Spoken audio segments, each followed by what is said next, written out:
విఘ్నేశ్వరావిర్భావ దినము నాడు అంటే భాద్రపద శుక్ల చవితి నాడు అమ్మ పార్వతీదేవి ఆవిడ అన్నపూర్ణి, ఆవిడ ఏం పెట్టలేదు ఆయనకి, సంకల్ప మాత్రం చేత ఏదైనా పెడుతుంది.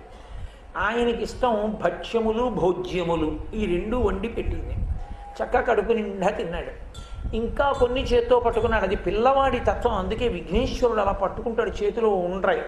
వాడు కడుపు నిండా తినేసి బయటికి పోతూ మళ్ళీ ఓ లడ్డూ చేత్తో పట్టుకుని ఎడతాడు పిల్లాడు. ఒరే కాకితం తుంతురా అంటుంది అమ్మ, అయినా సరే వాడు పట్టుకుని తింటూ ఆడుకుంటాడు. అలా చేతిలో మోదకం పట్టుకుని ఆయన ఏదో అలా తిరుగుతూ చంద్రలోకానికి వెళ్ళాడు. వెడితే చంద్రుడు చూశాడు విఘ్నేశ్వరుణ్ణి. ఆయన పొట్టిగా ఉండి పెద్ద లంబోదరం విశాలాక్షం వందేహం గణనాయకం అని కదా. ఆయన నడిచి వెడుతుంటే ఆయన యొక్క స్థూల స్వరూపాన్ని చూసి బాహ్య స్వరూపాన్ని, నువ్వు చూడ్డానికి ఇలా ఉన్నావేమిటి అని పక పక పక పక నవ్వాడు. గణపతి చూశారు. చూసి ఆయన అన్నారు, నేను పైకి అందంగా ఉండకపోవచ్చు, కానీ నేను భక్తుల పాలిట ప్రసన్నుణ్ణి, నేను లోకానికి ఉపకారం చేస్తాను. నువ్వు పైకి అందంగా ఉంటావు, కవులందరూ అందుకే చంద్రముఖి అని వర్ణిస్తూ ఉంటారు. చాలా బాగుంటావు, కానీ లోపల అన్ని మచ్చలే. 27 మందిని పెళ్లి చేసుకుని 26 మందిని ఎదురుపెట్టి ఒక్క రోహిణితో ఉన్నావు. దానివల్ల నీ మామగారు దక్ష ప్రజాపతి నిన్ను శపించాడు. గురువుగారి భార్యని చూడకుండా తారతో కలిసి కొన్నాళ్ళు ఉన్నావు, అదో శాపకారణమైంది నీకు. మళ్ళీ బుధుడు జన్మించాడు. ఇన్ని దోషాలు నీ ఎందున్నాయి. పైకి అందం ఎవడికి కావాలి? లోపలి సౌందర్యం గొప్పది. పైన అందం గొప్పదా, లోపల సౌందర్యం గొప్పదా అంటే లోపలి సౌందర్యం గొప్పది.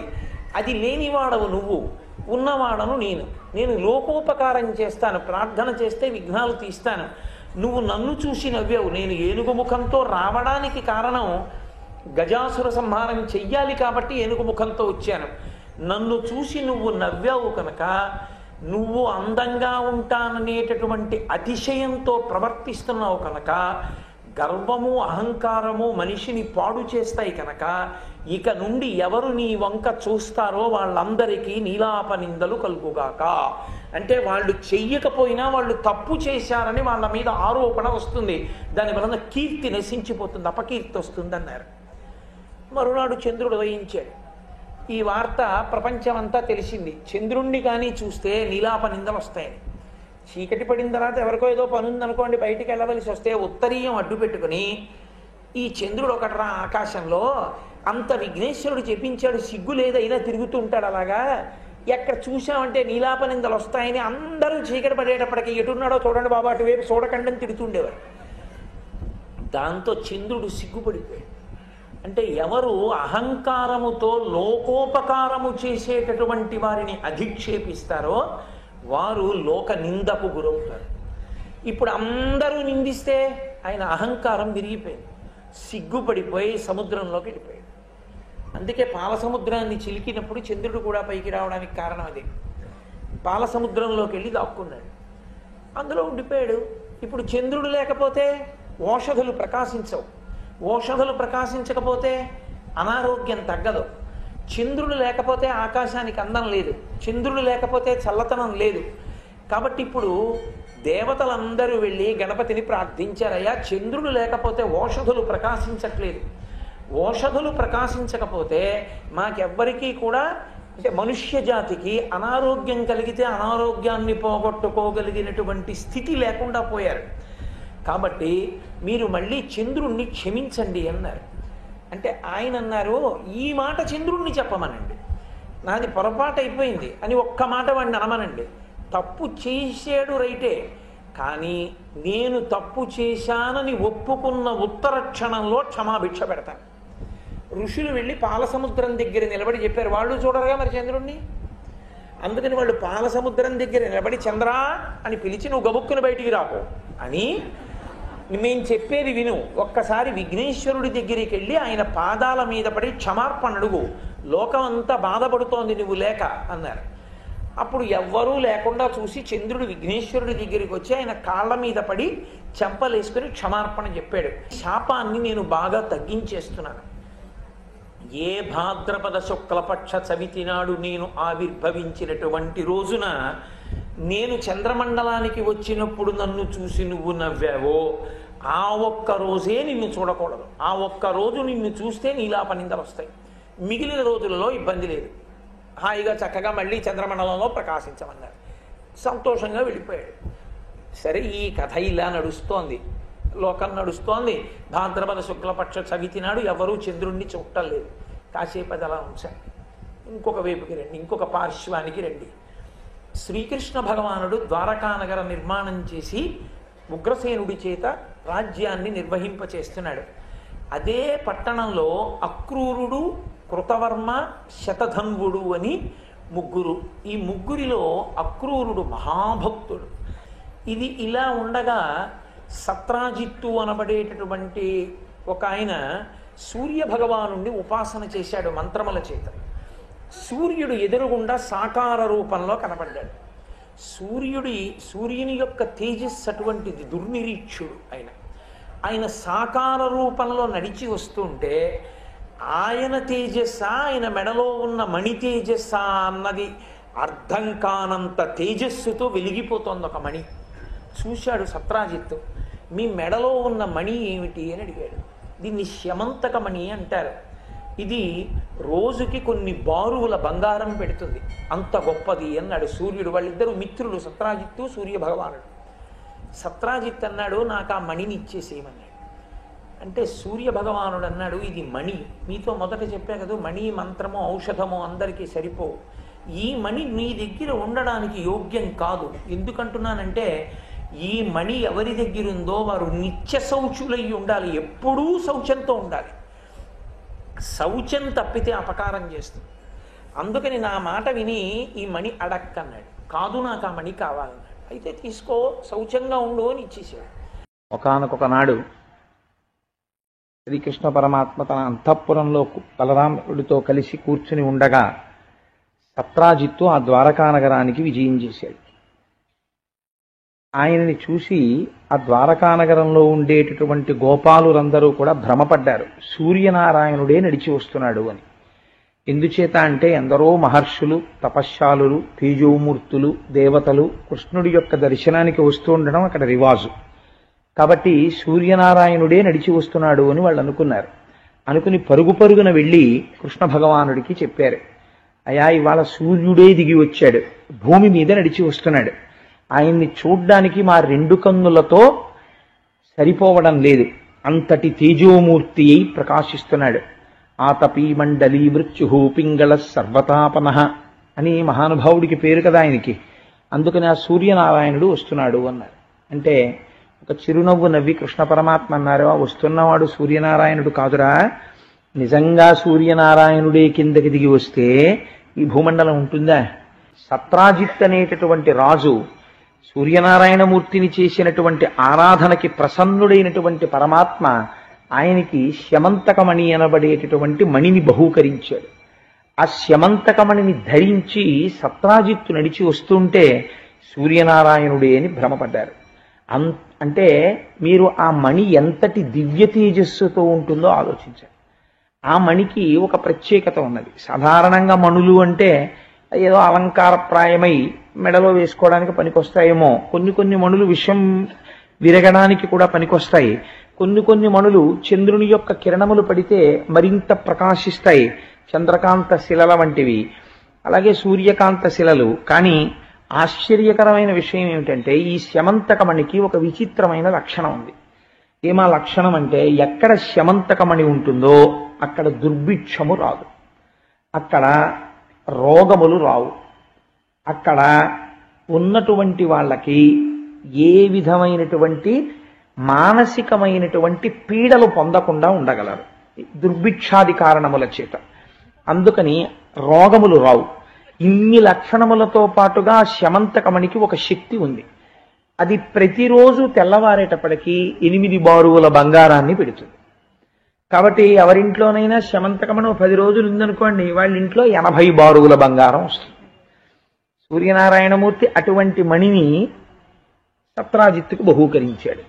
ఇప్పుడు ఆయన అటువంటి మణి ఆయన దగ్గర ఉంది అంటే లోకానికి అంతటికీ చాలా ఆశ్చర్యకరమైన విషయం కదా. అది పెట్టుకుని ఎక్కడికి వస్తున్నాడు, ఇది మీరు శమంతకోపాఖ్యానంలో గమనించవలసినటువంటి విషయం. ఇటువంటి మణులకన్నింటికీ కూడా మణి అయిన వాడెవడున్నాడో వారి దగ్గరికి వస్తున్నాడు.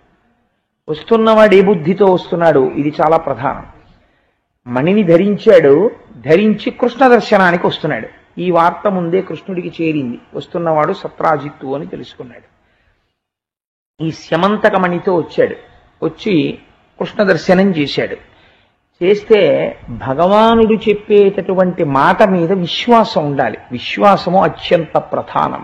కాబట్టి ఇప్పుడు వచ్చినటువంటి సత్రాజిత్తు అటువంటి స్యమంతకమణిని ధరించి వచ్చాడు. కృష్ణ పరమాత్మ నోరు విప్పి మాట్లాడుతున్నారు. ఆయనకి లేక కాదు, ఆయన చేత కాక కాదు, కేవలం తన మాయాశక్తి చేత ఎక్కడో ఆ మధురలో ఉండేటటువంటి కొన్ని లక్షల మంది ప్రజల్ని సముద్రంలో ద్వారకానగర నిర్మాణం చేసి జరాసంధుడికి దొరకకుండా ఒక్క ఆవు కూడా మరణించకుండా తీసుకొచ్చి ద్వారకానగరానికి చేర్చినటువంటి మహాపురుషుడికి సత్రాజిత్తు దగ్గర మణి అడిగితే తప్ప ఐశ్వర్యం ఉండదండి. ఆయన మాధవుడు, లక్ష్మీపతి, అనగా ఆదిలక్ష్మి అయిన రుక్మిణితోడా. ఆ లక్ష్మీదేవి ఆయన కోసం నడిచొచ్చింది రుక్మిణిగా. ఆయన లక్ష్మీ భర్త. ఆయనకున్న ఐశ్వర్యంలో సత్రాజిత్తుకున్న ఐశ్వర్యం ఏ పాటి? కానీ ఈశ్వరవాక్యమునందు ఇంత దొరికేటప్పటికీ ఎలా ఉంటుందో చూడండి మనిషి ప్రవర్తన. అందుకే చెబితే మహానుభావుడు ఉపమానం చెప్పాలంటే రామకృష్ణ పరమహంసే చెప్పాలి. నేను తరచు చెప్తుంటాను ఈ విషయాన్ని. ఎవరో వెళ్ళిపోతుంటే జేబుకి కన్నం ఉన్నవాడు ఒకడు వెళ్ళిపోతున్నాడు. ఆ జేబుకున్నటువంటి కన్నంలోంచి ఓ రూపాయి కాసు కింద పడి దొల్లి అది ఒక కప్పు ఉన్న కన్నం దగ్గర పడింది. ఆ కప్పు ఆ కన్నంలోకి ఆ రూపాయి తీసుకొని అటు ఇటు చూసింది. అంతే, దానికి అహంకారం వచ్చేసింది. అటుగా రాజుగారు పట్టపట ఏనుగు మీద ఎక్కి వస్తున్నారు. ఈ చేత్తో రూపాయి ఎట్టుకుంది. రూపాయి ఉంది నా దగ్గర అని ఈ కాలు ఎత్తింది. బుద్ధి లేదు, నేనుంటే నా మీదగా నడిచొస్తాను, పో పక్కకంది. ఏనుగు వింటుందా? తొక్కేసింది. కప్ప చేతిలో రూపాయి పెడితే ఏనుగు మీద కాలెత్తిందన్నారు రామకృష్ణ పరమహంస. యుక్తాయుక్త విచక్షణ మరిచిపోతాడు మనిషి. ఎందుకు చెప్పాడు అన్న ఆలోచన ఉండదు. ఇంకా కన్ను కప్పేస్తుంది. ఎవరో ఉంటారు మహాత్ములు, ఐశ్వర్యవంతులై కూడా వినయంతో ఉండగలిగిన వారు కొద్దిమందే ఉంటారు. వాళ్ళకి ఈశ్వరానుగ్రహం సర్వకాలముల యందు ఉంటుంది. కాబట్టి ఆయన్ని చూసి అన్నాడు, ఈ మణి నువ్వు ఉగ్రసేనుడికి ఇచ్చేస్తే బాగుంటుందయ్యా. అంటే మహారాజు, ఆ గోపబాలురందరికీ కూడా ఆయన రాజు. మహారాజు వారికి ఇస్తే కొన్ని ప్రయోజనాలు ఉంటాయి. ఒకటి, రాజ్యమునందు ఏ విధమైనటువంటి అరిష్టము ప్రబలదు. ఇది ప్రజలందరికీ ఉపయోగపడుతుంది. నీ ఒక్కడి దగ్గర ఉండడం వల్ల నీకు కొంత ఇబ్బంది కలిగిస్తుందేమో అన్న భావనతో ఈ శమంతకమణిని ప్రభువుకి బహూకరించు అని కృష్ణ పరమాత్మ అన్నారు. అనగానే ఆ వచ్చినటువంటి సత్రాజిత్తు మనస్సులో ఒక ఆలోచన బయలుదేరింది. అమ్మని యాదవ విభునకు ఇమ్మని హరి అడుగా అతడీక ధనీచ్చం పొమ్మని పలికెను చక్రికి ఇమ్మని ఈకున్న మీద నేమౌనంచున్. ఏం ఆశ్చర్యమో చూడండి. చిన్న పద్యంలో అవతలవాడిలో ఉన్న భావాలన్నీ పెట్టేశారు పోతన గారు. అమ్మని యాదవ విభునకు ఇమ్మని హరియడుగా. ఆ మణి యాదవ విభుడికి రాజుకి ఇవ్వవయా అని కృష్ణుడు అడిగితే ఆతడీక ధనీచ్చన్ పొమ్మని పలికెను. ధనీచ్ఛ చేత, ఏ కారణము చేత ఇయ్యలేదు. ఇది చాలా ప్రధానమైన మాట. మణిని ఇవ్వకపోవడానికి కారణమేమి? ఆ మణి అందంగా ఉంది నేను వేసుకుందామని కాదు. రోజు పెట్టేటటువంటి 8 బారువుల బంగారం పోతుంది మణిచ్చేస్తే. అందుకని ఆతడీక ధనీచ్చన్ పొమ్మని పలికెను. నేను ఇవ్వనయా. చక్రికి ఇమ్మని ఈకున్న మీద నేమౌనంచున్. కృష్ణుడికి మణి ఇవ్వకపోతే ఏమవుతుంది? ఏం చేస్తాడేంటి? అన్న ఏం చేయగలడు? మన ఏమీ చేయలేడు. ఇది ఆయనకి లోపల వచ్చినటువంటి ఆలోచన. అందుకని నేను ఇవ్వని మణిని అన్నాడు. ఐశ్వర్యం ఎక్కువైపోయింది అనుకోండి, ఇల్లంతా అభద్రతే. మెయిన్ గేట్ దగ్గర నుంచి ఎవడొచ్చినా ఆగది వేపే బెంగ. వీడికి తెలిసిపోలేరు కదా. అందుకని ఉదారుడై పరమేశ్వరుడు ఒక మాట అన్నాడు, వద్దురా అంత బరువు నువ్వు మోసుకోలేవు, నీకు కనపడని ఐశ్వర్యం ఒకటి ఇస్తాడు ఇప్పుడు ఈశ్వరుడు. ఏమిటది? ఈశ్వరానుగ్రహాన్ని ఎందుకు ప్రసరిస్తుంది. కాబట్టి ఇప్పుడు కృష్ణ పరమాత్మ అందుకు అడిగారు శమంతకమని నిశ్చయమని. ఆయన అన్నాడు నేను ఇవ్వను అన్నాడు. ఆయన ఏం బెంగ పెట్టుకోలేదు. నేను చెప్పాను, వినలేదు. నువ్వే తెలుసుకుంటావు పర్యవసానం. చాలా సంతోషం. మీరు ఎందుకు వచ్చారు? ఏదో మిమ్మల్ని చూద్దామని వచ్చాం, కాబట్టి పెద్ద మణి కూడా వేసుకొస్తే ఓహో కృష్ణుడు అంతటి వాడు చూసి నాకు మణి ఉంది. ఇప్పుడు ఆయనకి చెప్పుకోవడానికి అవకాశం దొరికింది. ఈ మణి చూసి కృష్ణుడు అంతటి వాడు అడిగాడు నాకు ఇమ్మని. ఎందుకు అడిగాడు మర్చిపోయాడు. కృష్ణుడు అడిగాడు అన్నది ప్రచారం చేసుకోవడం మొదలుపెట్టాడు. ఇంటికి వెళ్ళిపోయాడు. ఇంటికి వెళ్ళిపోయి ఆ శమంతకమణిని బ్రాహ్మణుల చేత పూజా మందిరంలో ప్రవేశపెట్టి రోజు దానికి పూజ చేస్తున్నాడు. అది పెట్టేయడం మొదలుపెట్టింది. రోజు 8 బారుల బంగారం చేస్తున్నాడు. ఆ బంగారపు ఇటకలన్నీ తీసుకొస్తున్నాడు, దాస్తున్నాడు. గదులు గదులు కట్టాడు, గొడౌన్లు కట్టాడు. బంగారపు ఇటకలతో నిండిపోతున్నాయి రోజు రోజుకి. ఒక రోజున ఒక చిత్రమైనటువంటి కోరిక పుట్టింది వాళ్ళ తమ్ముడికి. ఆయన పేరు ప్రసేనుడు. ఆయన అన్నాడు, అన్నయ్య అన్నయ్య ఈ మణి పెట్టుకుని వేట కెడతానన్నయ్యా అన్నాడు. ఇది ఏమైనా అర్థం ఉందండి అసలు? ఇప్పుడు ఓ గొలుసు వేసుకుని ఓ పెళ్లికి వెళ్తానండి అన్నాడు అనుకోండి, అర్థం ఉంది. ఈత కొట్టడానికి వెడుతూ సింహతలాటాలు అవి వేసుకెడతానన్నయ్యా అన్నాడు అనుకోండి ఎవడన్నా. సింహతలాటానికి ఈత కొట్టడానికి సంబంధం ఏమిటండి? సింహతలాటం వేసుకుని ఈత ఎందుకు? దానికి అర్థం లేదు. ఇంకా గండపెండేరం వేసుకుని ఈత కొడతానంటే జలగండం తప్పిస్తుందేమో, మంత్రప్రోక్తంగా వేశారు కాబట్టి గండపెండేరం. అంతేకాని సింహతలాటం ఎందుకు ఈత కొట్టుకునేవాడికి? అలా ఈయన అది వేసుకుని వేటకెళ్ళాడు. అంటే ఇప్పుడు ఏమిటి ప్రారంభం అవుతోందని మీరు గుర్తించాలి. కృష్ణుడి మాట వినకపోవడం వలన ఉపద్రవము ప్రారంభమైనది. దేని నుండి ప్రారంభమైనది? దేని విషయమునందు తిరస్కరణ జరిగినదో దాని నుండే ప్రమాదము ప్రారంభమైనది. కాబట్టి ఎటువంటి వెర్రి కోరిక పుట్టింది? వేటకెడుతూ మెళ్ళో వేసుకుంటాను. అన్నయ్య ఏమన్నాడు? అయ్యో అంతకన్నా తమ్ముడు వేసుకుని వెళ్ళు అన్నాడు. వాడు అది వేసుకుని వేటకు బయలుదేరాడు. బయలుదేరితే అదరెడు వెట్క కంఠమున అమ్మని దాల్చి ప్రసేనుడొక్కన దడవికి ఘోరవన్య మృగయారతి నేగిన వాని చంపి పైబడి మణికొంచు నొక్క హరిపారగ దాని వధించి డాసి ఏర్పడగన జాంబవంతుడు ప్రభాత్త దిగంతము నాస్యమంతమున్. అది మెడలో వేసుకుని ప్రసేనుడు ఎంతో సంతోషంగా వేటకి వెళ్లి వేటాడుతున్నాడు. ఒక సింహం చూసింది ఆ మెడలో ఉన్నటువంటి మణిని. దాని కన్నులకు ఆ మణి ఆకర్షణీయంగా కనపడింది. ఇదేదో చాలా బాగుంది, మెరుస్తోంది, దీన్ని తీసుకోవాలి అనుకుంది. ఆ తీసుకోవాలి అనుకున్నటువంటి వస్తువు ఉపయోగపడుతుందా ఉపయోగపడదా జంతువుకు అనవసరం. దాని దృష్టి పడింది అనుకోండి, అది తీసుకుపోతుంది అంతే. దాని దృష్టిలో అదొక మాంసఖండంలా కనపడచ్చు. కాబట్టి ఇప్పుడు ఏమైంది?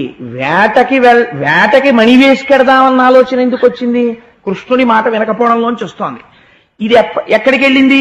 మణి వేసుకుని వేటకెళ్ళాడు. ఈ మణిని ఎవరు చూశారు? సింహం చూసింది. సింహం ఏం చేసింది? అమాంతం వచ్చి ప్రసేనుడి మీద దూకింది. ఆయన ఎందుకు చచ్చిపోయాడు మీరు బాగా గమనించాలి. వెళ్ళినవాడు దేనికి వెళ్ళాడు? వేటకెళ్ళాడు, ప్రాణిని చంపడానికే వెళ్ళాడు.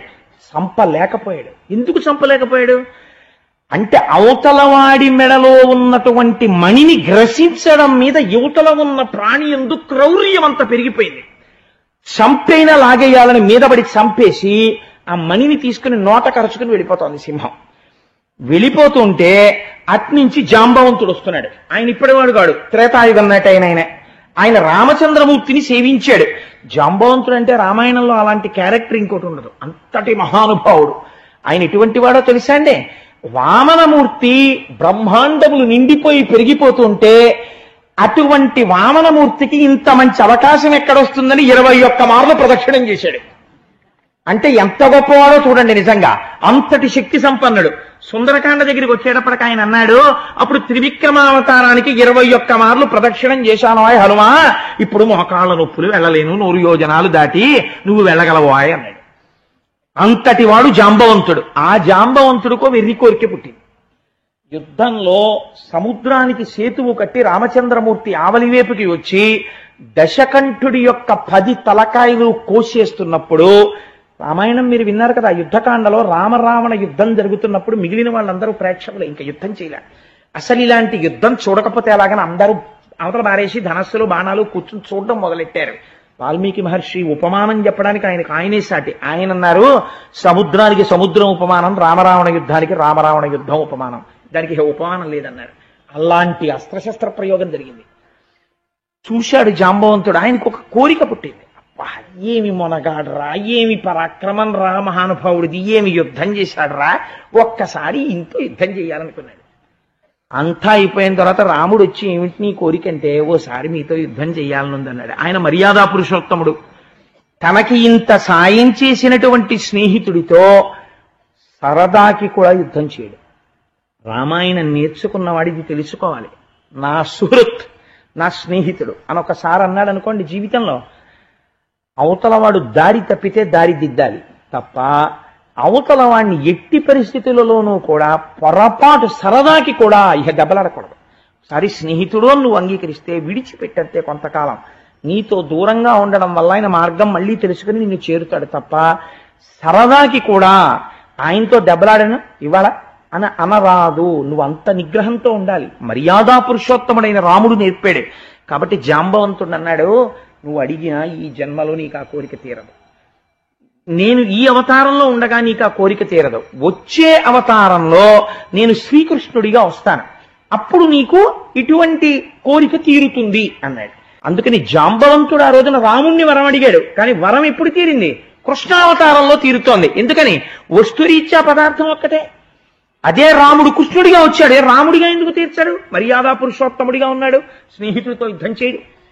ఏమి ధర్మం అండి! ఈశ్వరుడిది ఎక్కడ ప్రవర్తించినా లోకానికి ఒక పాఠం చెప్తాడు ఆయన. అందుకని నిన్ను కృష్ణావతారంలో నీ ముచ్చట తీరుస్తానన్నాడు.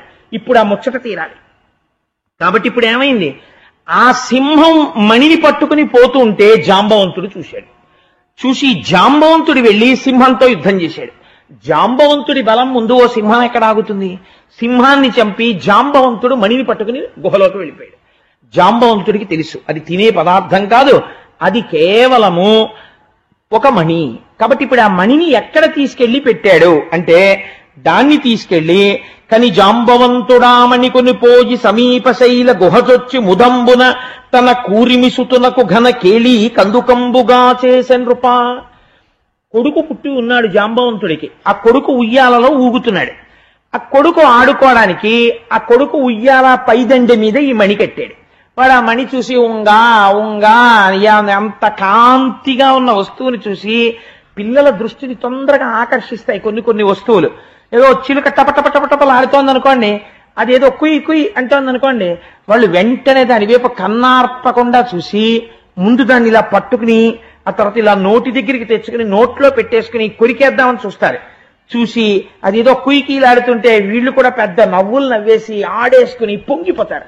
అందుకని ఇంత శమంతకమని చివరికి ఏమైంది దాని బతుకు అంటే, జాంబవంతుడు కొడుక్కి ఆట వస్తువు అయింది. ఎందువల్ల అవుతోంది ఇది రోజు రోజుకి అంటే, ఒకనాడు అడిగిన చోట ఇచ్చుంటే ఇవాళ ఈ పరిస్థితి వచ్చి ఉండేది కాదు. ఆ మణికి వచ్చి ఉండేది కాదు, సత్రాజిత్తుకి వచ్చి ఉండేది కాదు. ఇప్పుడు ఆ మణి ఎక్కడికి వెళ్ళింది? ఒక్క జాంబవంతుడికి తెలుసు. చచ్చిపోయిన సింహం మాట్లాడదు, చచ్చిపోయిన ప్రసేనుడు మాట్లాడదు, చచ్చిపోయిన ఆయన గుర్రం మాట్లాడదు. కాబట్టి ఇప్పుడు ఆ మణి ఎక్కడుందో ఎవరికి తెలుసు? ఒక్క జాంబవంతుడికే తెలుసు. ఇప్పుడు విచిత్రం ఏం జరిగింది అంటే, సాక్ష్యం పోయింది. మణి పోయింది, మణితో సాక్ష్యము పోయింది. ఎవరు పట్టుకెళ్లారు ఎవరికి తెలియదు. ఆయన ఏం తెలివి తక్కువవాడా సత్రాజిత్తు? ఎంతమంది సైన్యాన్నో పంపించాడు, అన్ని దిక్కులా వెతికించాడు. చిత్రం ఏమిటంటే ఆయన కర్మలా ఉంది. అసలు ప్రసేనుడు చచ్చిపోయినటువంటి చోటు కాని గుర్రం కాని కనపడలేదు. కాబట్టి ఆయన ఏమని ప్రచారం చేశాడంటే, నన్ను ఇంతకు ముందు ఈ మణి ఇమ్మని కృష్ణుడు అడిగాడు, నేను ఇవ్వను అంటే అందుకే ఆ రోజున పెద్ద బలవంతం చేయలేదు, పోన్లేండి మీరే ఉంచుకోండి అన్నాడు. మనం ఎలా అయినా కొట్టేయగలం అనుకున్నాడు. అని అప్పటి నుంచి బహుశः ఈ మణిని తస్కరించడానికి ప్రణాళిక వేశాడు. వేసి నా తమ్ముడు ఆ మణి పెట్టుకుని వేటకు వెడుతుంటే కృష్ణుడే ప్రసేనుణ్ణి సంహరించి ఆ మణిని అపహరించాడు అని కనపడ్డ వాళ్ళందరికీ చెప్పడం మొదలెట్టాడు. కాబట్టి ఏమవుతుంది అంటే, ఇప్పుడు వెళ్ళి మణిలోంచి ఎన్నిన్ని పాపాలు పెరుగుతున్నాయో చూడండి. ఇప్పుడు ఎవరి వైపు చూపించాడు? కృష్ణుడి వైపు చూపించాడు. ఈశ్వర నింద మొదలెట్టాడు. భగవంతుడికి చౌర్యాన్ని అంటగట్టాడు. అసలు ఎవరిచ్చారు అది? సూర్యనారాయణుడు ఇచ్చాడు. సూర్యనారాయణుడు ఎవరు? కృష్ణనారాయణుడే. ఆయన ఈయన ఒకటే. ఆయన ఇచ్చింది ఆయన తీసుకున్నాడు అనుకోండి, దొంగతనం ఎందుకు అవుతుందండి? నువ్వు కొన్నాళ్ళు ఉంచుకోవా ఆయన ఇచ్చాడు, తీసేసుకున్నాడు, దొంగతనం అవుతుంది? అది అవదసలు. కానీ కృష్ణుడి యందు నేరారోపణ చేశాడు, కృష్ణుడే దొంగిలించాడు. కొత్త పాపం బయలుదేరింది. ఇప్పుడు ఈ కొత్త పాపం బయలుదేరితే కృష్ణుడు తన మీద వచ్చినటువంటి అపనింద పోగొట్టుకోవాలి అనుకున్నాడు. ఈ అపనింద పాపుకోవడం కోసమని ఆయన ప్రయత్నం ప్రారంభం చేశాడు. ప్రారంభం చేసి అసలు ఎవరు వేసుకెళ్లారు రామణి అని అడిగాడు. అదిగోనండి ఆయన పట్టుకెళ్ళాట ప్రసేనుడు వేసుకెళ్ళాడు. సరే పదండి అడవిలోకి. తన బంధుమిత్రాదులందరినీ తీసుకుని బయలుదేరాడు. ఎందుకంటే ముందు వాళ్ళు నమ్మాలి, అందుకని బంధుమిత్రులందరితో కలిసి బయలుదేరాడు. ఇదో దురలవాటు ఉంటుంది ప్రపంచంలో. ఇన్నాళ్ళు మనతో ఉన్నవాళ్లే చిన్న అనుమానం వచ్చిందనుకోండి, అలా చేయడు నా స్నేహితుడు అండం.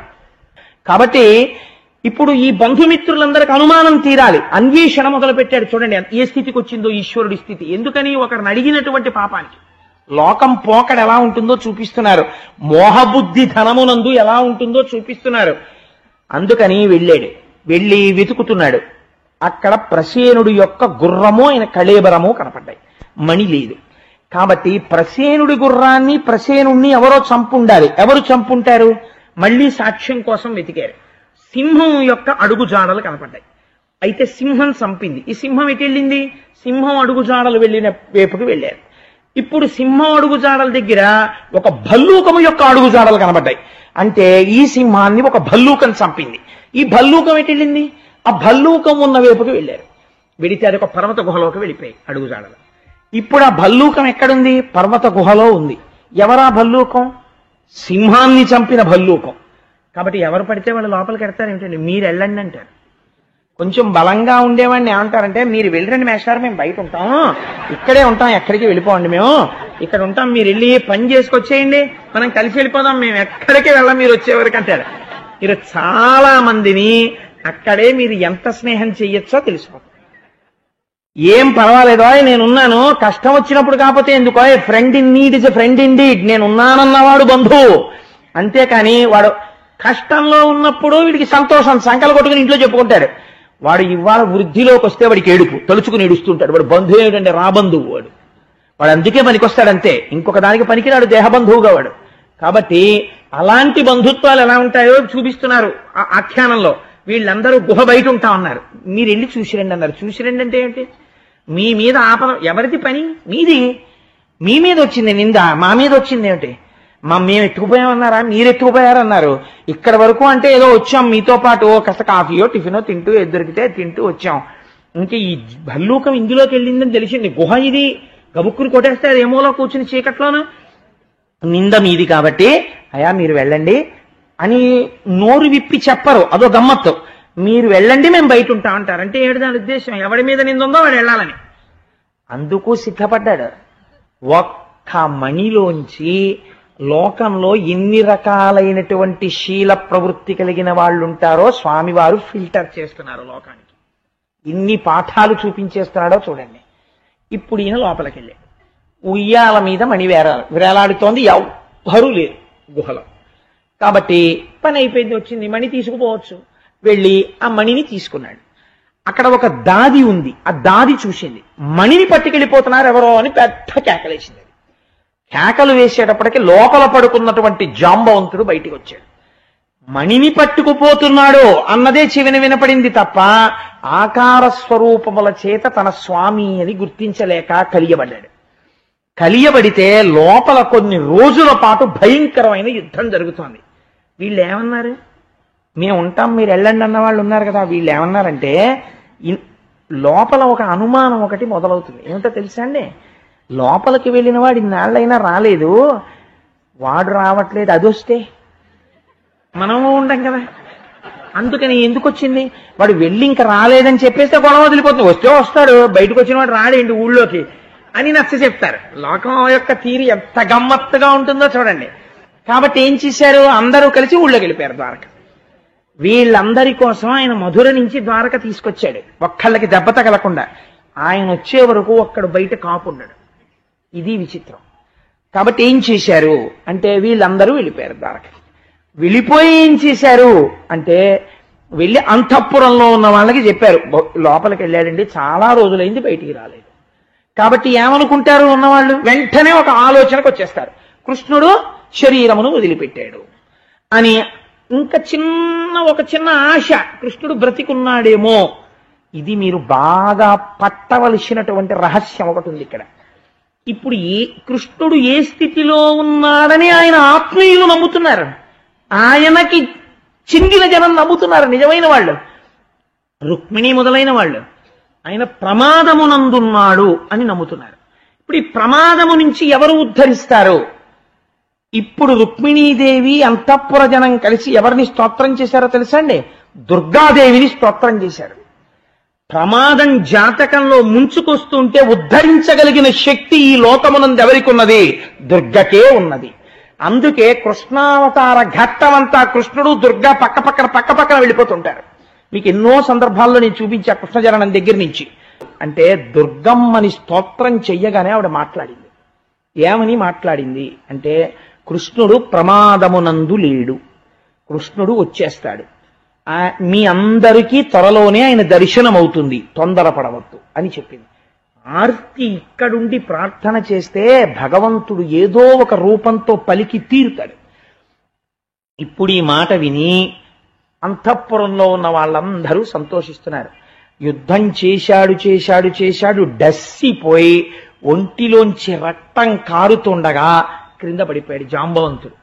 ఇప్పుడు పడిపోయిన తర్వాత ఇంతటి నన్ను ఓడించిన వాడెవరు అని చూశాడు.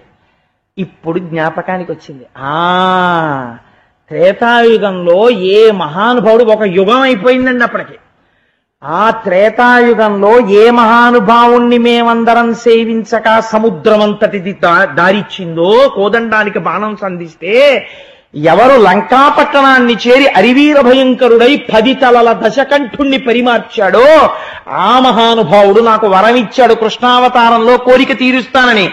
ఆ కృష్ణుడు ఆ రాముడు ఒక్కడే. నన్ను కన్న తండ్రి, నీతో కలిసి ఆ రోజు తిరిగాను, నా ముచ్చట ఇవాళ తీర్చావు, ఏమి సంతోషం అని ఆయన పాదాల మీద పడి స్తోత్రం చేశాడు. రామా, ఇవాళ కృష్ణుడిగా దర్శనం ఇచ్చావా నాకు అని. ఏం అదృష్టవంతుడండి జాంబవంతుడు, ఎవరుంటారు అటువంటి స్థితిని పొందిన వాళ్ళు అని స్తోత్రం చేసి పొంగిపోయి, రామా నేనేమి ఇవ్వగలను, మీరు ఇవాళ ఇక్కడికి వచ్చారు అంటే, రామా అని నేను అన్నప్పుడు కృష్ణ అని మీరు అనుకోండి, నేను ఆనందంలో రామా అనేస్తున్నాను కాబట్టి, కృష్ణ మీరు వచ్చారు, పరమ సంతోషం కాబట్టి శమంతకమణిని మీరు స్వీకరించండి. ఈ మణితో పాటు నాకు ఒక కుమార్తె ఉన్నది జాంబవతి అని, ఆ కుమార్తెను కూడా మీరు స్వీకరించి పాణిగ్రహణం చెయ్యండి, కృష్ణ పరమాత్మకి మామగారినయ్యాను అని సంతోషిస్తానని జాంబవతినిచ్చి వివాహం చేసి శమంతకమణినిచ్చి పంపించారు. పంపిస్తే ఇప్పుడు ఒక మణి కోసం వెళ్ళిన వాడు 2 మణులతో తిరిగి వచ్చాడు. ఒకరు కన్యామణి, ఒకరు శమంతకమణి, రెండూ పట్టుకుని ఇంటికి వచ్చాడు. ఇంటికొచ్చి బలరాముడు మొదలైన వాళ్ళందరితో సభ చేసి ఆ సత్రాజిత్తుని పిలిచి అందరూ చూస్తూ ఉండగా అక్కడికి తీసుకొచ్చి, నేను అపహరించాను, నేను తీసుకెళ్లానని ఆ రోజున అన్నావు, ఇదిగో జాంబవంతుడు తీసుకెళ్లాడు, ఆ మణి ఆ రోజున అలా వెళ్ళిపోయింది, ఇదిగో ఈ మణి తీసేసుకో అని సత్రాజిత్తుకి శమంతకమణినిచ్చి పంపించేశాడు. విచిత్రం ఏమిటో తెలుసా అండి, ఇచ్చి పంపుతున్నప్పుడు అయ్య బాబోయ్ మీరే ఉంచుకోండని అనలేదు సత్రాజిత్. చక్కగా పట్టుకుని ఇంటికి వెళ్ళిపోయిన కొన్నాళ్లకి కనపడ్డ వాళ్ళందరూ ఓ మాట మొదలెట్టారు. ఇన్ని మాటలు అనేవాడివయ్యా, ఆ టైంలో అస్తమానం కృష్ణుడు ఎత్తుకుపోయాడు అనేవాడివి, ఇంట్లోనే పెట్టుకున్నావా, మళ్ళీ జాగ్రత్తగా పెట్టుకుంటున్నావా, ఇప్పటికైనా మళ్ళీ వేటకెళ్లే వారికి ఇవ్వకే సలహా చెప్పేవాళ్ళు ఎంతమంది ఉంటారు. కాబట్టి వీళ్ళందరూ ఏం చేశారు అంటే గబగబా వచ్చి సలహాలు మొదలెట్టారు. ఈ మాట వేటకెళ్ళినప్పుడు మీ తమ్ముడని వాడని వీడని మణులేకండి, ఎంత పాపం మూట కట్టుకున్నారో, మహానుభావుడు పుట్టినప్పటి నుంచి పూతన్ని చంపాడు, శకటాసురుని చంపాడు, ఆయన కర్మ మీ మణి ఆయనకి ఎందుకు వచ్చిందండి అని ఇంతమంది చెప్పగా ఒక పశ్చాత్తాపం బయలుదేరింది సత్రాజిత్తుకి. పశ్చాత్తాపంతో ఒక చిత్రమైన మాట అన్నాడు, మితభాషిత్వము మానియే లహరపై మిథ్యాభియోగంబు చేసితి. ఈ పద్యాలండి బాగా చదివి బాగా అర్థం చేసుకోవాలి. మితభాషిత్వము మాని, తొందరబడి మాట్లాడేశాను ఇంట్లో వస్తూ కనపడకపోగానే, ఆనాడు ఎందుకు నిగ్రహించుకోలేకపోయాను ఆ మణి దొరికే వరకు. మితభాషిత్వము మాని ఏల హరిపై మిథ్యాభియోగంబు చేసితి. కృష్ణుడు ఎత్తుకుపోయాడు అని అనవసరంగా అన్నానే, పాపం ఆయన మీద నేరం పెట్టానే. పాపాత్ముడా, అర్ధలోభుడను, దుశ్చిత్తుండా, మత్తుండా, దుర్మతి, ఈ దేహము కాల్చనే. ఏ స్థితికి వచ్చాడో చూడండి. ఏ మణిని ఇవ్వనన్నాడో ఆయన ఏమంటున్నాడంటే, నా అంత అర్ధలోభుడు ఎక్కడుంటాడు, అంత కష్టపడి మణి తెచ్చి నాకు ఇచ్చేశాడు, కృష్ణ మీరు ఉంచండి అని నేను అనలేకపోయాను. మళ్లీ అర్ధలోభంతో దీన్ని తెచ్చాను. నేను దుర్మతిని, ఎందుకు ఏం చేసుకుంటాను ఇవన్నీ? ఆఖరికి ఈ బంగారం అంతా ఆ ప్రసేనుడు వెళ్ళిపోయినట్టు వెళ్ళిపోయినాడు, ఏం చేస్తుంది ఈ బంగారం నన్ను? ఎందుకు ఈ దేహం, ఎందుకు ఈ తాపత్రయం? దీన్ని కాల్చడానికా పనికొచ్చేది? దురితమే మార్గంబున బాయు, ఈ చేసినటువంటి పాప చింతన దేనివల్ల పోతుంది? అందుకే చంద్రశేఖర పరమాచార్య స్వామి తరచు చెప్పేవారు, మనిషికి మాట గొప్పది, దుర్వినియోగం చెయ్యకండి అంటుండేవారు. కాబట్టి దురితమే మార్గంబునన్ బాయు, ఏ గతి కంసారి ప్రసన్నుడై మనుచునన్ కారుణ్య భావంబునన్. ఆ కంసుణ్ణి సంహరించినటువంటి కృష్ణ పరమాత్మ నా యందు ఏ కారణం చేత మళ్ళీ కారుణ్య బుద్ధిని పొందుతాడు, నన్ను ఎలా ఆదరిస్తాడు అని ఆలోచించి ఒక విషయం జ్ఞాపకానికి వచ్చింది. జాంబవంతుడు ఏం చేశాడో అదే నేను చేస్తే పోలా అనుకున్నాడు. ఇంట్లో పెళ్ళీడికి వచ్చిన పెళ్ళి ఉంది సత్యభామ. నా కుమార్తె అయినటువంటి సత్యభామని, నా దగ్గరున్న శమంతకమణిని రెండింటినీ కాళ్ళు కడిగి కృష్ణ పరమాత్మకి ఇచ్చేస్తాను. నేను చేసినటువంటి దోషాలు అక్కడతో పోతాయి. అమ్మయ్యా అనుకున్నాడు. ఈ అనుకోవడంలో కూడా ఓ గమ్మత్తుంది తెలుసా అండి. సత్రాజిత్తుకు ఒక్కతే కూతురు సత్యభామ, కొడుకులు లేరు. కాబట్టి శమంతకమణి ఎవరికి వెళ్ళాలి? తర్వాత అల్లుడి గారికే వెళ్ళాలి. ముందు నేనే ఇచ్చేసుకుంటే గొడవ వదిలిపోతుంది, ఆ పాపం పోతుంది, అల్లుడికి వెళ్ళిపోతుంది. కాబట్టి కృష్ణుణ్ణే అల్లుడిని చేసేసుకుని పాపము పోగొట్టుకోవచ్చు, శమంతకమణిని ఇచ్చేసేయచ్చు. ఇప్పుడు శమంతకమణి నుంచి వచ్చే బంగారం, శమంతకమణి నా కూతురే అనుభవిస్తుంటుంది కదా, నా అల్లుడు నా మనవలే అనుభవిస్తారు కదా. అర్ధలోభుడను అంటున్నాడు కానీ లోపల ఎక్కడో ఇంకా చిన్న ప్రణాళిక మాత్రం ఉంది, ప్రణాళిక పోకుండా లేదు. కాబట్టి అందుకని మణిని పిల్లని కూడా ఇచ్చేస్తాను అన్నాడు. అని ఆయన దగ్గరికి వెళ్ళి కృష్ణ పరమాత్మకి ఒక మాట చెప్పాడు. మణిని కూతునిచ్చి మాధవు పదముల పట్టుకొంటినేని బ్రతుకు కలదు, సంతసించునతుడు సదపాయమగునిది సత్యమితర వృత్తి చక్కబడదు. ఆయన కాళ్ళు పట్టుకుని కన్యాదానం స్వీకరించవయ్యా, మణిదానం స్వీకరించవయ్యా నేను గట్టిగా కాళ్ళు అట్టుకుంటే తప్పకుండా ఒప్పుకుంటాడు. కన్యాదానం చేస్తూ ఈ మణి కూడా ఇచ్చేస్తాను. అల్లుడు కదా ఇచ్చేసుకుంటాడు. ఒక్కొక్కళ్ళకి ఒక్కొక్క వెర్రి ఉంటుంది. మేమేమిచ్చినా పుచ్చుకుంటాడు అల్లుడు అనుకుంటాడు. అల్లుడికి చాలా సంస్కృతి సంప్రదాయం ఉన్నవాడు, అలా పుచ్చుకునే వెర్రేడేం గాడు వాడని తెలియదు వాళ్ళకి. తెలియక దేనికోసం అర్రులు చచ్చేవాడు అల్లుడు అనుకుంటుంటారు.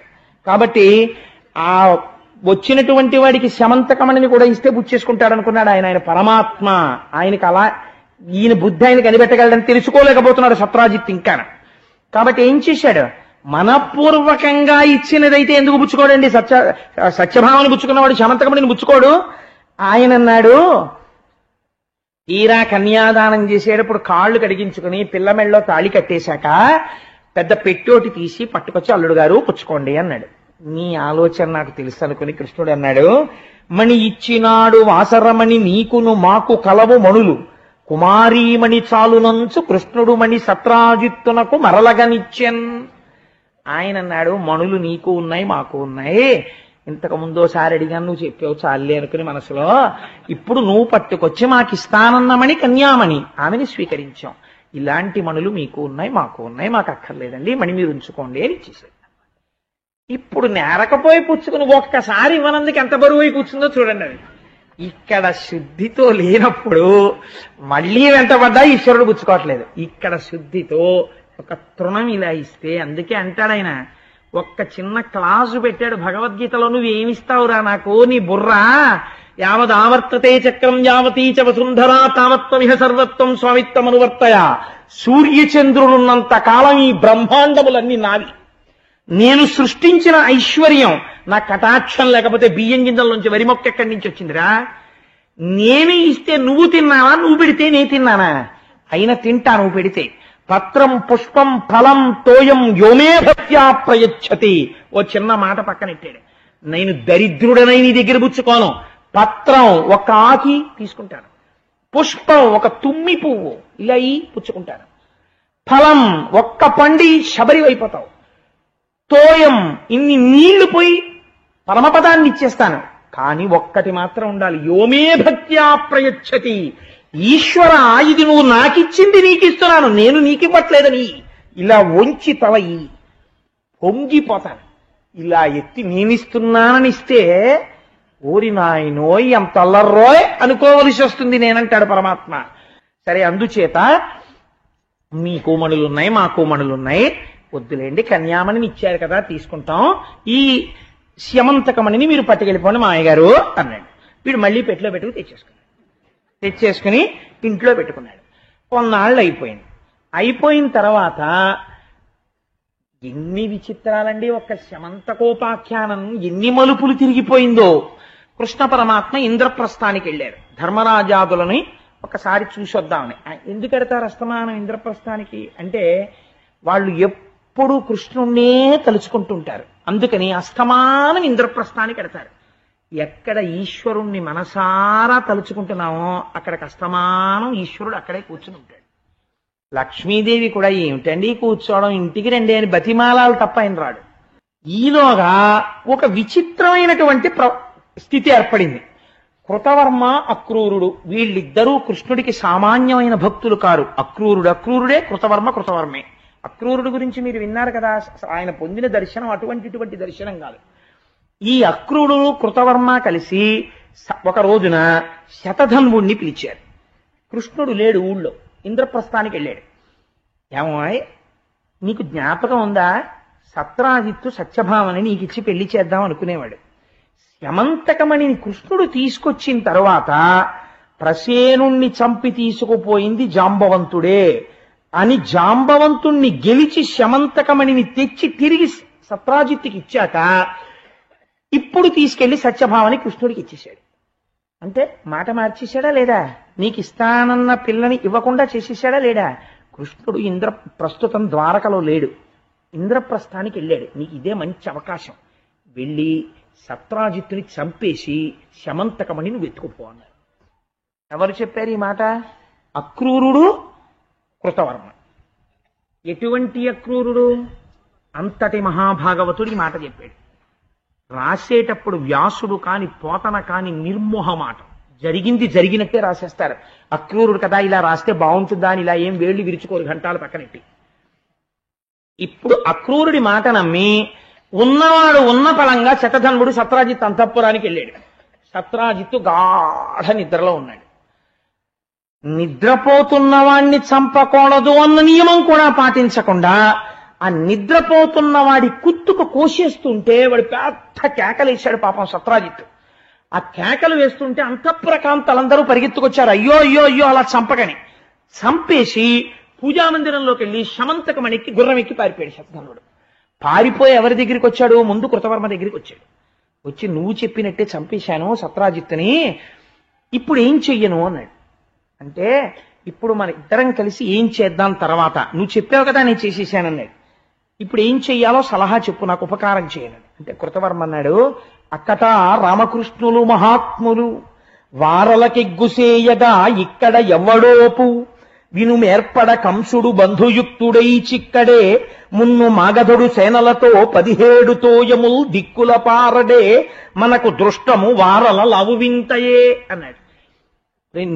నువ్వు మళ్ళీ ఎప్పుడు మా ఇంటి దగ్గర కనపడకు. ఎందుకో తెలుసా? కృష్ణుడితోటి బలరాముడితోటి వైరమా? నువ్వు చంపింది ఎవరినో తెలుసా? కృష్ణుడి మామగారిని చంపావు. ఊరుకుంటాడా కృష్ణుడు? ఖచ్చితంగా నిన్ను పట్టుకోవడానికి వస్తాడు. పట్టుకోవడానికి వచ్చిన తర్వాత నేను పారిపోతానని నన్ను అడుగుతానేంటి? నేనేం సలహా చెప్పను. నువ్వు ఎక్కడికైనా పో, కానీ ఒకటి చెప్పనా, ఎంతో ప్రయత్నం చేసి కంసుడు ఏమైపోయాడు? 17 మాటలకు వచ్చి దండయాత్ర చేసి జరాసంధుడు ఏమయ్యాడు? నీ బతుకు అదే అయిపోతుంది. నిన్ను కృష్ణుడు వదలడు, నువ్వు మాత్రం ఇంకా మా ఇంటి దగ్గర కనపడకన్నాడు. ఎవరు వెళ్ళి సత్రాజిత్తుని చంపమని చెప్పాడో? ఆ కృతవర్మ.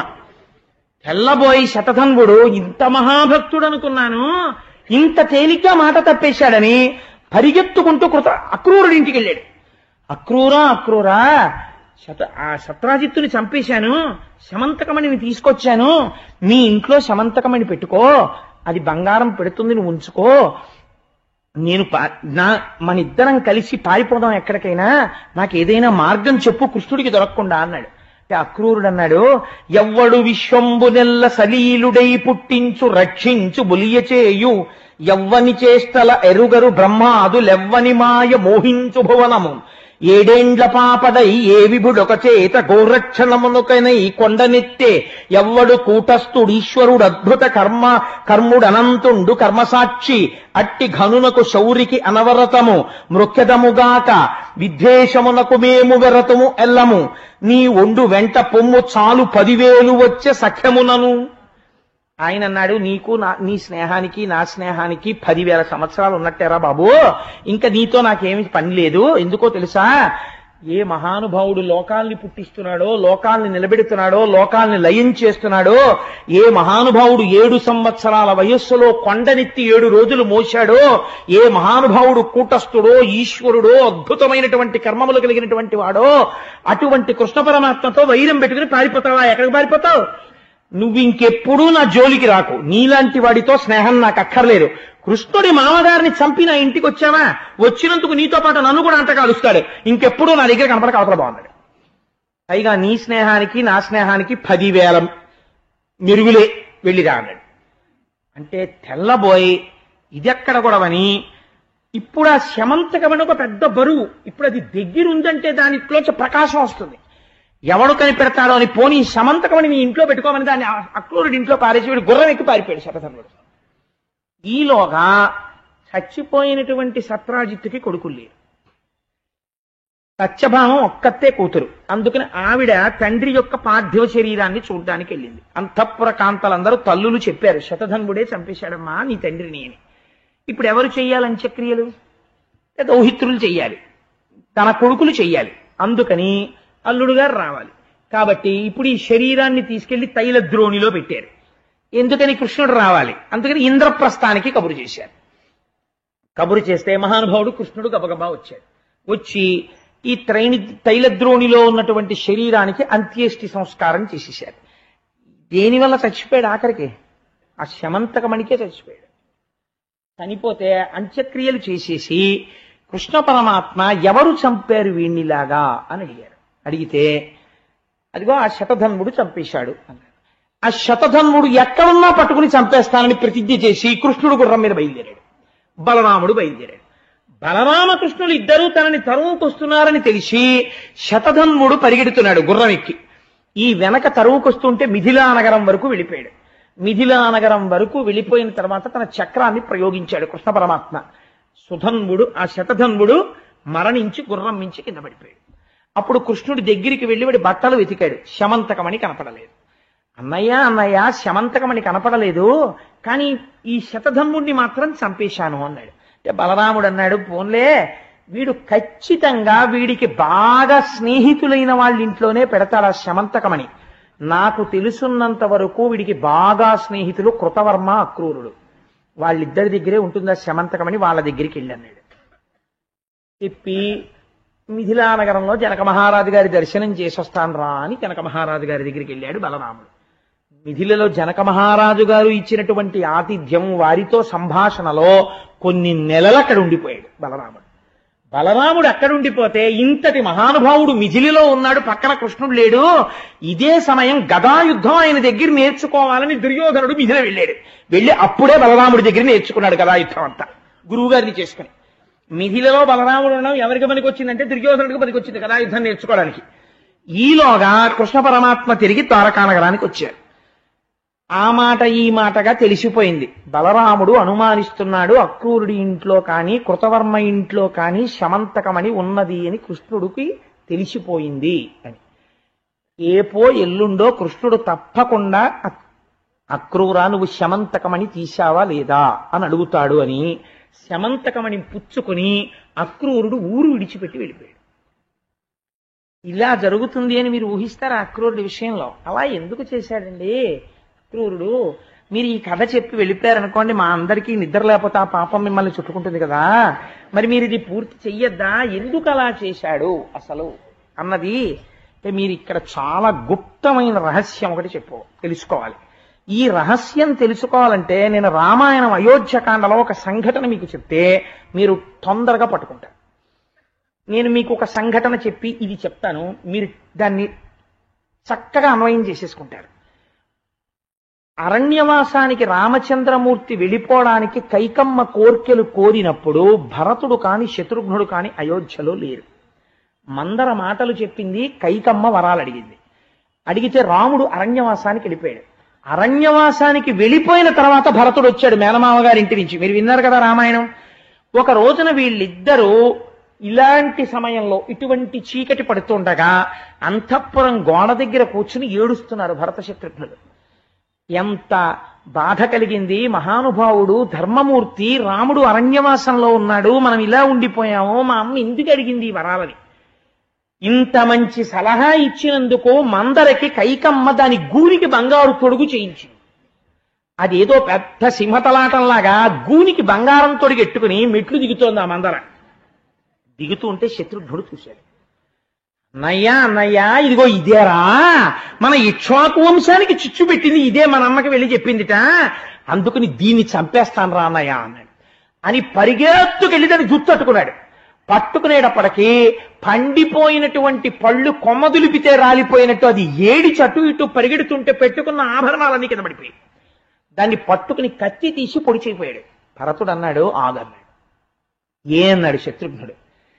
రాజ్యం మందర వల్ల పోయిందని తెలుసున్న రాముడే చంపలేదే మందర్ని, రాముడి వెంట ఉన్న లక్ష్మణుడు చంపలేదే, రాముడి ఆజ్ఞ లేకుండా మనం మందరిని చంపితే నేను చెయ్యని పని చెయ్యగలిగినంత మొనగాళ్ళ మీరని రాముడు రేపు పొద్దున్న మన అడిగి దూరం పెడితే అందుకుని వదిలేయన్నాడు. ఏమి నీతి చూడండి భరత శత్రుఘ్నుంది. వదిలిపెట్టేశాడు భరత శత్రుఘ్నుడు మందర్ని. అక్రూరుడి విషయంలో భక్తి మోతాదు ఎక్కువైపోయి ఒక పొరపాటు జరిగింది. అక్రూరుడు కృతవర్మకి కడుపులో ఒక బాధ ఉంది. ఈ సత్రాజిత్తు మా కృష్ణుడి మీద నిందలు వేశాడు. శమంతకమణిని కృష్ణుడే ఎత్తుకుపోయాడు, కృష్ణుడే ఎత్తుకుపోయాడు, కృష్ణుడే ఎత్తుకుపోయాడని వాడు ఆయన ప్రచారం చేస్తున్న రోజుల్లో వీళ్ళ మనస్సు దహించుకుపోతుండేది. మా పరమాత్మ మీద వీళ్ళు ఇన్ని నిందలు వేస్తారా, ఇంత తప్పు మాటలు మాట్లాడతారా అని కడుపులో ఆగ్రహాన్ని పెంచేసుకుని ఉన్నారు. ఒకానొకనాడు శమంతకమణి దొరికింది. సత్యభామని పట్టుకెళ్లి ఇచ్చేశారు. కృష్ణుడు మర్చిపోయాడు వైరాన్ని. మరిచిపోయి మామగారిగా సత్రాజిత్తుని స్వీకరించాడు. శమంతకమణిని తీసుకోలేదు. కానీ ఇన్ని మాటలన్నాడు మా కృష్ణుణ్ణి అన్న మంట మాత్రం కడుపులో పెట్టుకున్నారు. భరత శత్రుఘ్నుల్లా ప్రవర్తించలేకపోయారు. ప్రవర్తించలేక కొంచెం అతి చనువు చేసి ఎలాగైనా ఈ సత్రాజిత్తుని చంపించాలని శతధన్వుడిని రెచ్చగొట్టారు. కృష్ణుడు లేని సమయం చూసి. నిజంగా సత్రాజిత్తు చచ్చిపోయిన తర్వాత వాళ్ళకి కావలసింది అంతవరకు. కృష్ణుడితో వైరం వాళ్ళకి అక్కర్లేదు. అందుకని ఇంకా నీతో మాకేం పని లేదు పొమ్మన్నారు. ఆ శతధనుడు చచ్చిపోయాడు. కానీ ఈ మణి అంటుకుంది వచ్చి. ఇప్పుడు ఈ మణి ఉంది అని తెలిస్తే ఎందుకు చేశారు ఈ పని అని అడుగుతాడేమోనని ఇప్పుడు వచ్చింది పశ్చాత్తాపం. భగవంతుడికి దూరం అయిపోయారు. అతిభక్తితో చేసినటువంటి తప్పిదాలు కూడా ఈశ్వరుడికి దూరం చేస్తాయి. కాబట్టి భక్తి పెచ్చు మీరి నీ ఈశ్వరుణ్ణి నువ్వు ఆరాధన చెయ్యడము ఎప్పుడూ దోషము కాదు. ఈశ్వరారాధన పేరు చెప్పి ఈశ్వర తిరస్కారము, ఈశ్వర నింద, ఈశ్వరుని యొక్క వేరొక రూపం మీద కక్ష పెంచుకోవడం, తప్పుడు ప్రచారాలు చేయడం అటువంటి ప్రమాదాన్ని తీసుకొచ్చేస్తుంది. దాన్ని ఈశ్వరుడు ఆపడం. ఏమైపోయాడు? నిజంగా ఈశ్వరుడికి దూరం అవడానికి పనికి వచ్చిందంతే ఈ భక్తి. అక్రూరుడు దూరం అయిపోయాడు, కృతవర్మ దూరం అయిపోయాడు. కానీ ఎంత దూరం అయిపోయినా లోపల మాత్రం ఒక గొప్ప భక్తి ఉంది కృష్ణుడి మీద. ఈ భక్తి ఏం చేసిందో తెలుసా అండి? 2 లక్షణాలు కలిసి వచ్చాయి అక్రూరుల్లో. ఒకటి జన్మతః సాధింపబడినటువంటి ఫలితం, 2 మహాపురుషుని యొక్క తేజస్సు, 3 అలవి మీరినటువంటి కృష్ణ భక్తి. 3 ఏకకాలమునందు అక్రూరుడి యందు ఉన్నాయి. మొదటిది ఏమిటో తెలుసా అండి? అసలు జన్మతః మహాపురుషుడైన. ఎందుచేత అంటే ఒకానొకప్పుడు కాశీరాజ్యాన్ని కాశీరాజు పరిపాలిస్తుండేవాడు. కాశీరాజ్యంలో వర్షాలు పడడం ఆగిపోయాయి. ఆగిపోతే కాశీరాజు గారు ఎలా వర్షాలు పడతాయి అని అడిగాడు. అడిగితే ఏదో పెద్ద అపచారం జరిగింది. ఇంత అపచారం పోవాలంటే ఒక మహాభక్తుడైన వాడు, ఒక మహాపురుషుడైన వాడు రావాలి. ఆయన వస్తే ఈ పాపము విరిగిపోతుంది, వర్షములు తమంత తాము పడిపోతాయి. రామాయణంలో బాలకాండలో ఋష్యశృంగుణ్ణి తీసుకొచ్చారు. అలాగా భాగవతంలో అలా కాశీరాజు గారు శ్వఫల్కుణ్ణి తీసుకెళ్లారు. శ్వఫల్కుడు రాగానే కాశీరాజ్యంలోకి మేఘాలొచ్చి బ్రహ్మాండమైన వర్షాలు పడ్డాయి. రమ సంతోషాన్ని పొందినటువంటి కాశీరాజు 365 రోజులు నియమం తప్పకుండా ప్రతిరోజు గోదానం చేశాడు. అలా గోదానం చేస్తే తనకి పుట్టినటువంటి కుమార్తె అయిన గాంధిని స్వపల్కుడికిచ్చి వివాహం చేశాడు.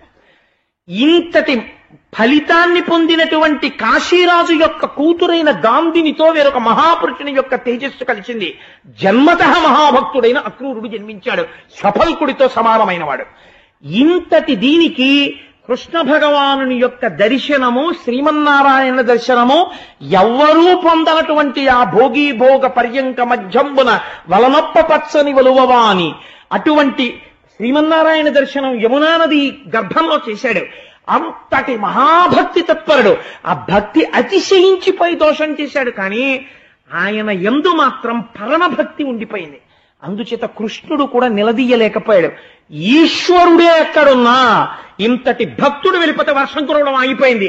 ఈశ్వరుడు గొప్ప, భక్తుడు గొప్ప, భక్తుడే గొప్ప తీర్పు చెప్పింది శమంతకోపాఖ్యానం.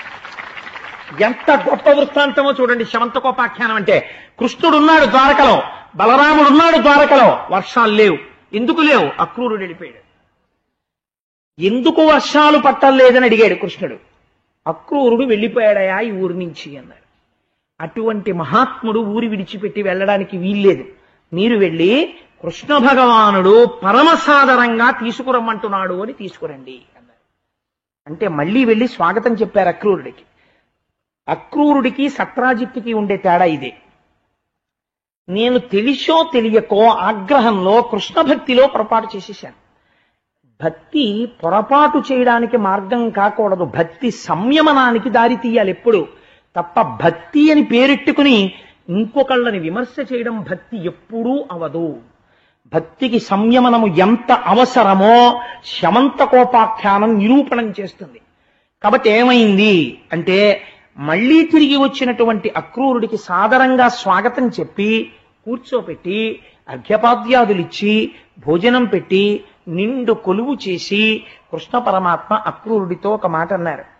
మహానుభావ, నువ్వు చాలా గొప్పవాడివి, గొప్ప భక్తుడివి. నువ్వు వెళ్ళిపోతే వర్షాలు పడలేదు. నువ్వు ఈ ఊళ్ళో ఉండు.